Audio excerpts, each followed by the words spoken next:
Hello everyone, welcome to my another blog. তো কেমন হচ্ছে ব্লগগুলো তোমরা অবশ্যই কমেন্ট করে আমাকে জানাবে। আর আজকে তোমাদের সাথে যে ব্লগটা শেয়ার করতে চলেছি সেটা হচ্ছে ছোট্ট একটা রেসিপি, সেটা হচ্ছে চিলি চিকেন। আর চিলি চিকেনের রেসিপি তোমরা সবাই জানো, সবাই রেস্টুরেন্টে গিয়ে খাও, বাড়িতেও বানাও। তো আলাদা করে কোনো রেসিপি তোমাদের সাথে শেয়ার করব না, কিছু কথা তোমাদের সাথে শেয়ার করছি। সেটা হলো আমার ফেসবুকে 5.6K হয়ে গেছে, কিন্তু এখনও অবধি মানে আমি কারোর ফ্রেন্ড রিকোয়েস্ট অ্যাকসেপ্ট করতে পারছি না 5K হয়ে যাওয়ার পরেও। ঠিক আছে, তো তোমরা প্লিজ আমাকে, যদি তোমাদের ফোনে ফলো অপশানটা দেখায়, প্লিজ আমাকে ফলো করো। যারা ফ্রেন্ড রিকোয়েস্ট পাঠাচ্ছ, ফ্রেন্ড রিকোয়েস্টটা না পাঠিয়ে ফলো করে দাও, প্লিজ ফলো করো। কারণ ফলো না করলে তো আমার এটাও বাড়বে না।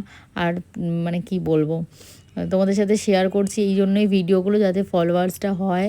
আর লাইক কমেন্টস তোমরা করলে আমি একটু বেশি মোটিভেশনটা পাই তোমাদের সাথে ভিডিও শেয়ার করার। কারণ এর আগেও তোমাদের সাথে আমি ভিডিও শেয়ার করেছি, কাজের ভিডিও বলো বা ডেলি ব্লগ বলো, কিন্তু সেরকমভাবে তোমাদের কাছ থেকে রেসপন্স পাই না।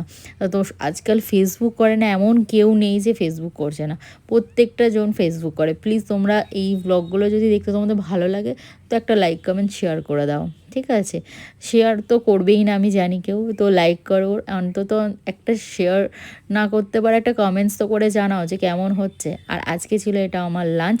তোমরা তোমাদের দুপুরে কী কী লাঞ্চ করেছো একটু শেয়ার করো, কমেন্টস করে জানাও। আর এইভাবে আমাকে সাপোর্ট করো, তোমাদের সাপোর্ট ছাড়া আমি কিচ্ছু করতে পারবো না। চলো টাটা, কিপ ওয়াচিং।